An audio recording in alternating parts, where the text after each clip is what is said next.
Hello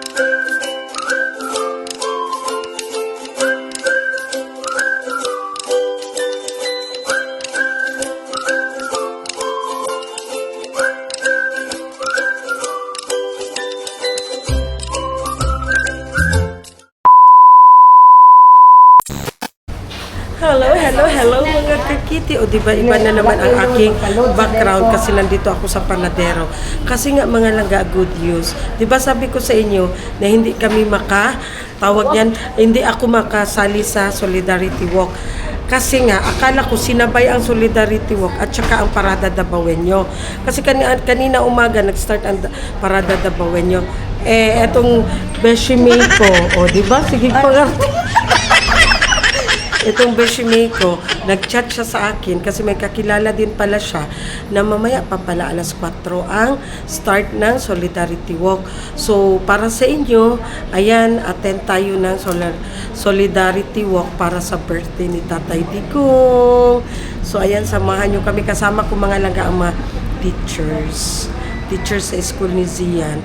Ang iba nandoon na sa area. So, kami na lang ang nandito. So, si Maday, sana kasama ko si Maday. Kaso, tinawagan ko si Maday, nag-usap na kami. Sinabihan ko si Maday na magpunta ako. Sabi niya, sama daw siya. Pero, binilhan niya pa yung pamangkin niya doon sa Gaisano Mall ng yung parang uniform ba. Kasi daw mag-graduate ng senior high. Tapos, ang uniform daw is hindi na siya puti ba. Nakakahiya naman daw kung mag-graduation, magsuot daw ng parang lagom-lagom ba. Dirty white na uniform. So, binilhan niya ng polo, binilhan niya ng slacks at saka ng shoes. O, diba? Sana all. Bago ang all. So, sabi ko sa kanya, Maday, tara na. Sabi niya na hahabol lang daw siya. So, chat-chat lang kami ni Maday kung saan kami magkita ni Maday mamaya. So, ngayon, ang kasabay ko ang mga teachers. Wala si Kuano? Wala si Irene? So, naka-green kami lang kasi yun ang official color ni Inday Sara, ang color green.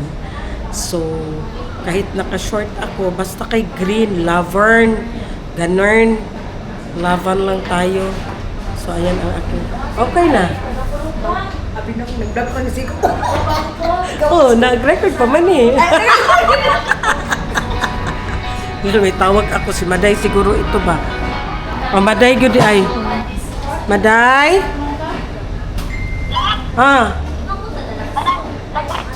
Pwede ka mag-short? Ikaw na mag-full voice? Nag-short ra magani ko, Maday? Nag-short lang ko. Asa naman ka? Ha? Asa naman ka?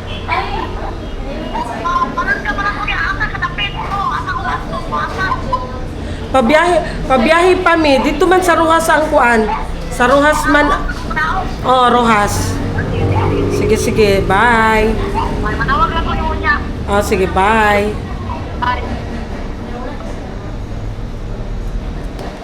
So, ayan na si Maday. Habol lang daw si Maday. So, chat-chat lang kami. So, ayan siya doon mga laga. I will try my best na makakuha talaga ng film sa buong pangyayari mga laga. See ya! 2,000 years later. So, ayan, welcome back mga langga. So, mas maganda talaga kung early bird ka. Kasi nga, meron kang blessing na kay mga kuan nga madawat, di ba ma'am? Yes. So, thank you so much ma'am Salidato for the libre na sakay from Torrio. Libreng sakay talaga mi. Yes ma'am, through the initiative of Ma'am Clemente and Ma'am Talado. Kasi pag wala sila, wala mi nakasakay. Wala mi na early bird. So, thank you so much. Ay, thank you ayan siya. kaayo. Wala yun din na early bird. Look at the t-shirt. Kuya, asan na si Ma'am Ann? So, ayan na nga mga langga. Wala pa man nag-start. So, may isang teacher pa doon. Pupuntahan namin. Kuha na siya dara mang baligya. Yes. So, ayan, Maday. Where are you na, Maday? So, ayan guys. Nanggawas namin sa 7-Eleven. Kaya naka-avail namin sa ilang likuranan. Kung sa ilang aircon. So, karon pa, balik kami doon sa aming pinanggalingan. Asa si Ma'am ano?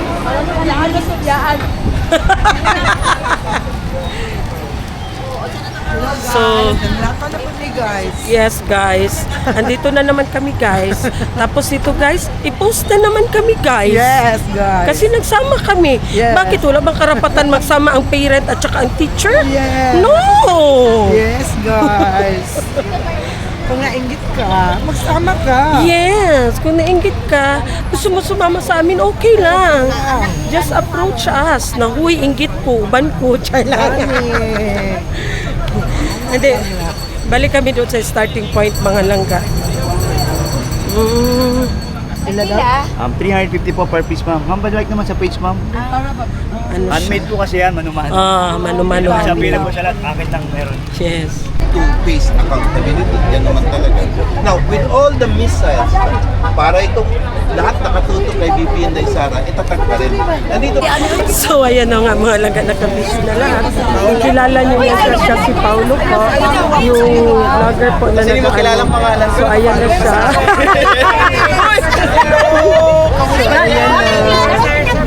So, dito tayo sa unahan mga langga. Dito tayo sa unahan sa tabi nila Paulo. Ayan.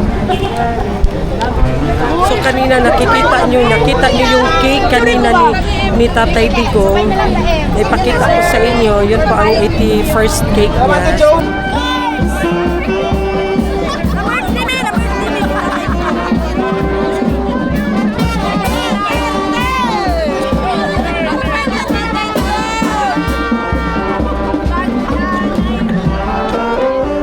Ang daming tao mga langga.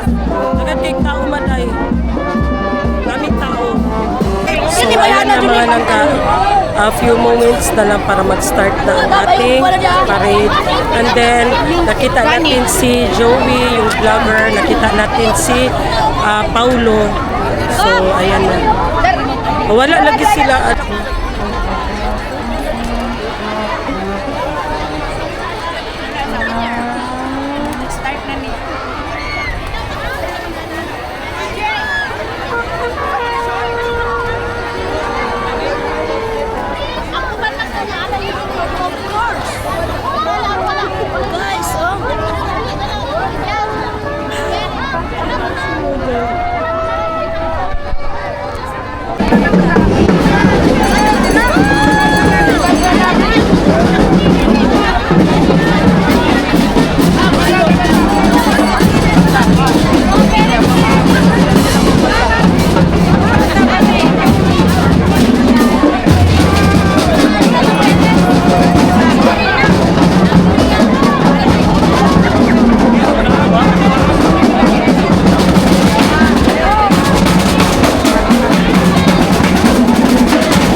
pinagmulan. So, kami nasa malapit lang kami sa tawag niyan, mascot ni Tatay Digong. So, nasa malayo pa talaga mga langga, hindi pa talaga siya naputol. Sobrang daming tao talaga. Ay, mga langga, wala na kaming post mga, nagugutom na ako mga langga.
harap ng Sanggunian. Dito sa harap ng City Hall.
Yes, I fully respect what he has done for your country, and I think he was a very good president for you.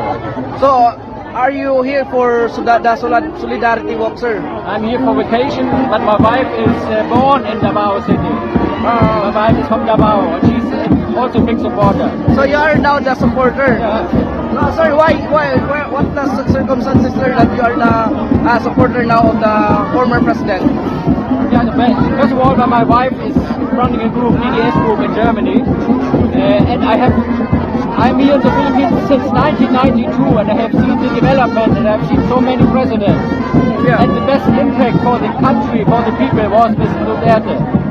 Sir, your message for the birthday of the former. Yeah, absolutely. I wish him all the best, Duterte, all the best for his life, and that he will be released soon from the detention home. Sir, are you still hopeful that he will come back? Yeah, I hope so. As soon as possible.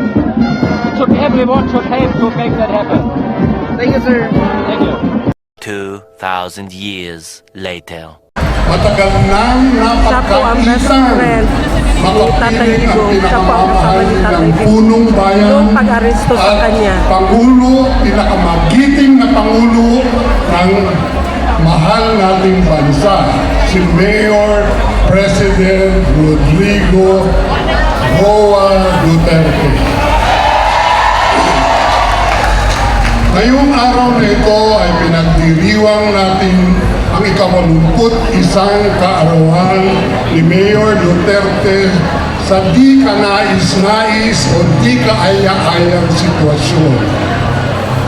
Ito ang pangalawang taon na siya ay nasa loob ng piitan upang ito nating mga kababayan. Siya po ang best friend ni Tatay Digong mga langga. Nakikita niyo, siya po ang kasama niya nung inaresto si Tatay Digong. Nadalhin siya sa banyagang lugar upang litisin sa mga bintang na dapat kapwa nating Pilipino ang siya lamang ang dapat dumidinig at umatol. Crime against humanity daw. Samantalang buong-buo ang tiwala, pagmamahal at suporta ng buong sambayanang Pilipino. Alam po ninyo, napakasakit mawalay sa lugar na inyong pinaglakihan at malapit sa inyong puso. Sa akin po, ito ang lungsod ng Davao. Nung ako po ay nasa murang edad pa lamang, ang aming pamilya ay pilit na lumipat sa ibang lugar upang ilayo ang mahal kong ama sa pagsubok sa politika. I always pleaded for my parents to allow me to stay in Davao City with my relatives. Ngunit hindi ako napagbigyan. Ano ba kaya kung ikaw ay pilit na iniwalay sa lugar na iyong pinamunuan ng may buong tapang at malasakit bilang punong bayan, pangalawang punong bayan at representante sa higit kumulang na 30 taon at higit sa lahat 6 na taon bilang Pangulo ng bansa. Noong pagkikita namin sa loob ng kanyang piitan, tinanong ko siya kung ang pinagdaanan niyang panggigipit, pagtugot at pagtataksil ng mga Pilipinong traidor ay ang pinakamabigat niyang karanasan sa buong buhay. Ito ang mga sagot niya sa akin. Dili kong pinakalisod ang COVID.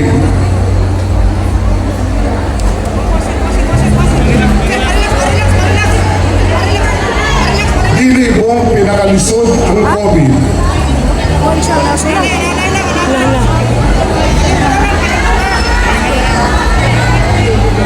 Dili kong pinakalisod ang COVID.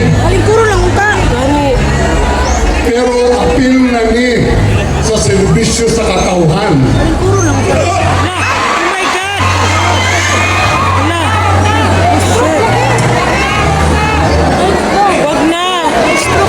Stroke. Wala, uy. Ha? Sige. Nagkuhan siya. Dili na sige ba? Medic pa, Medic! Natago siya mga langga sa kanyang pag-speech mga langga. Siya kasi ang best friend ni Tatay Digong. Paano na lang nasa So, ayan. Oh. Sama ni Sinoy mga. Para siyang na mild stroke mga langga. Para siyang na mild stroke. Okay, 911 pa. Hindi niya talaga maano ang nararamdaman niya mga langga. Kasi siya talaga ang kasama ni Tatay Digong. Simula nung pagsakay sa eroplano mga langga hanggang dumating na siya doon sa dahil 911 or Dili nasa hindi stage. niya talaga maiwasan mga langga. Hindi niya talaga nakayanan mga langga. When nag-speech siya kasi sa nakikita naman siguro natin simula nung pagsakay ni Tatay Digong sa eroplano hanggang dumating siya doon siya talaga kasama ni Tatay Digong. Hindi niya iniwanan si Tatay Digong. So naging emotional siya sa kanyang pag-speech. So emotional siya masyado kaya siguro naging naman ang reaction ng kanya. Napakabigas na kanyang dinadala. Hindi niya natapos ang kanyang speech mga langga. Sometimes pag hindi natin So, hoping and praying na okay na si Apple ito. But everything is fine. Walang kasama. Si Attorney Salvador Medaldea mga kasama ang legal counsel ni former President Duterte in gitabang no samtang paigen sa pamahayag kalabot kang kanina Presidente Duterte. okay. Ayun hapon sa inyong tanan. Kanta po sa kanta. Happy birthday, Diego. Happy birthday, Diego. Happy birthday, happy birthday. Manang, tawagin.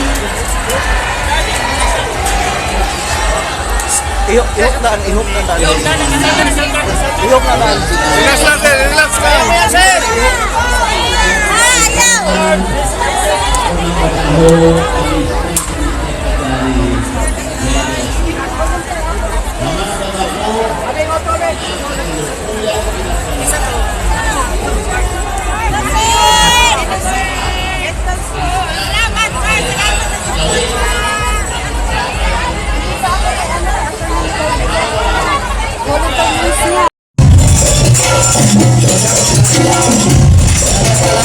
Sa inyong tanan, ngayong gabi, Assalamualaikum sa akong mga kaigsoonang Muslim, sa akong mga silingan nga sa Davao, isapod ko ka Davawin nyo. Kaya wala man mo lugay kayo ko nagtrabaho kay Tatay Digong. Si Tatay Digong nahimo na nako ng murag amahan nako, sobra pa sa amahan. Sa mga Muslim nating kababayan, alam niyo po kung gaano namin kayo minahal ni Tatay Digong dito. Pantay-pantay ang trato niya sa inyo rito. Ako nga mismo inuutosan niya noon na pumunta sa mga mosque para sa mga mahihirap na Muslim na gusto mag-Hajj.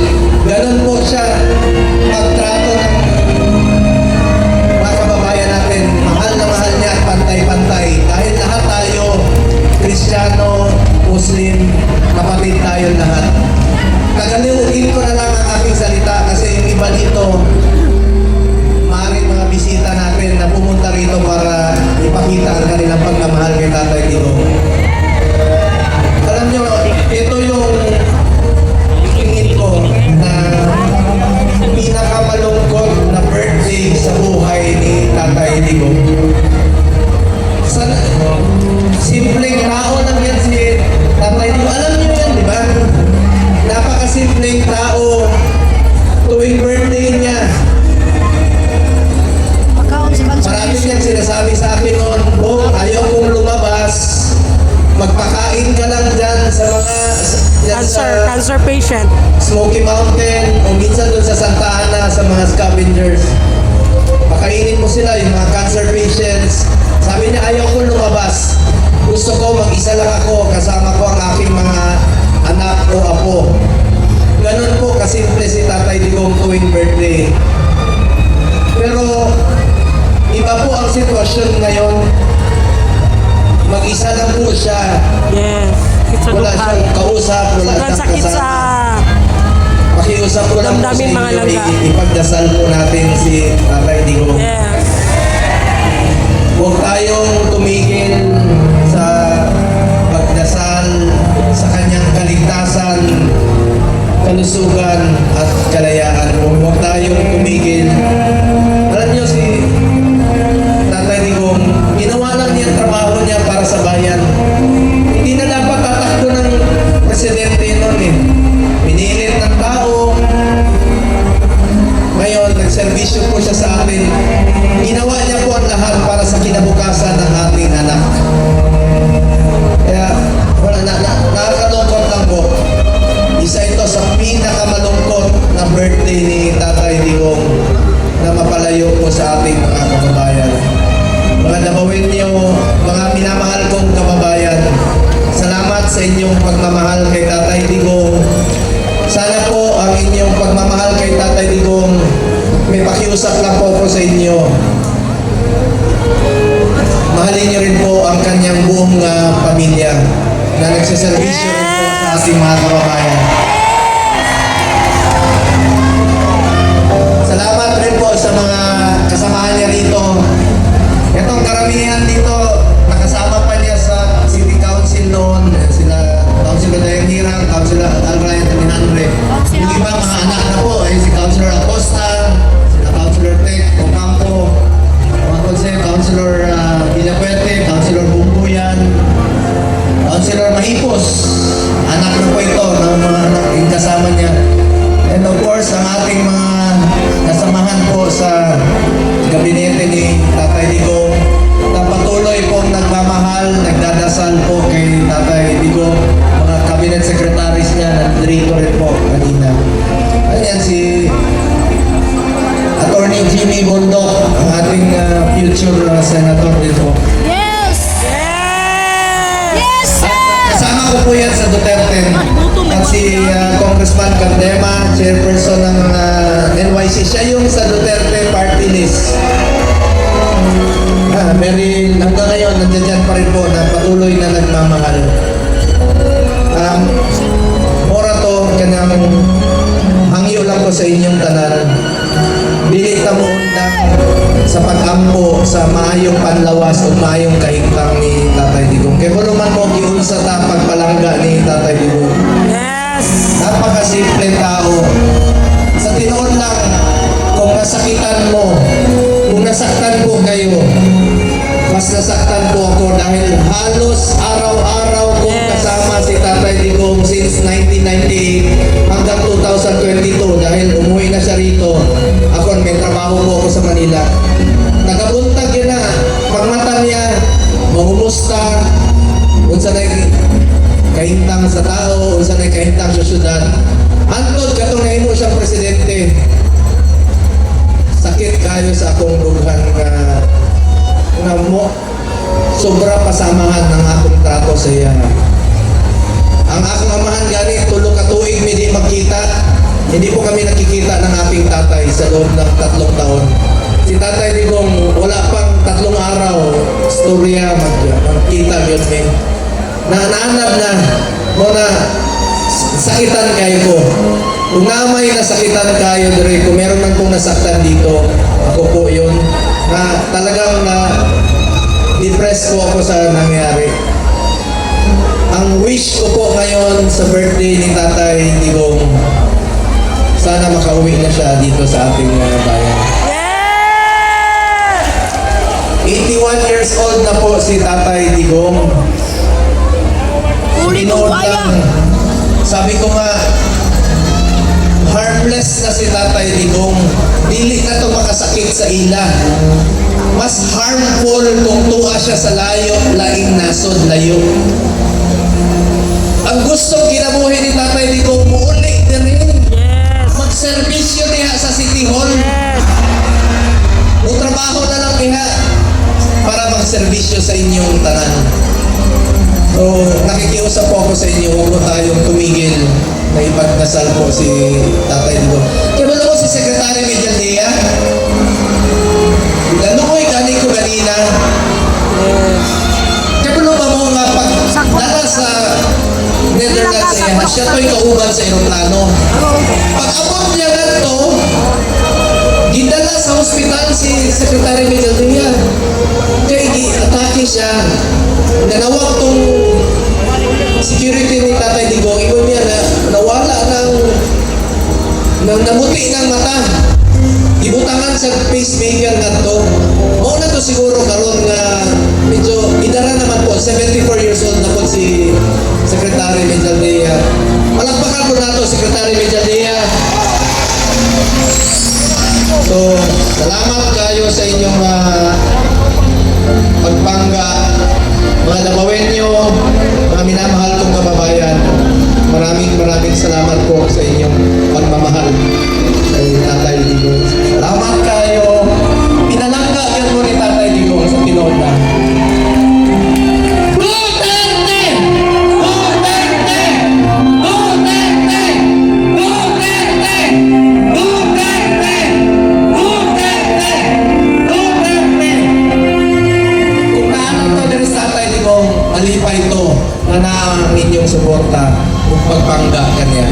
Daghang salamat kung mayong gabi sa inyong tanong. Once again, ladies and gentlemen, Welcome back. Nandito na tayo sa bahay mga langga. So ayan, pagod. So at least magaan ang aking loob at saka masaya. Kasi nga, syempre, wag nyo naman ako i-bash ha, kasi may kanya-kanya tayong decision, kumbaga may kanya-kanya tayong manok, di ba?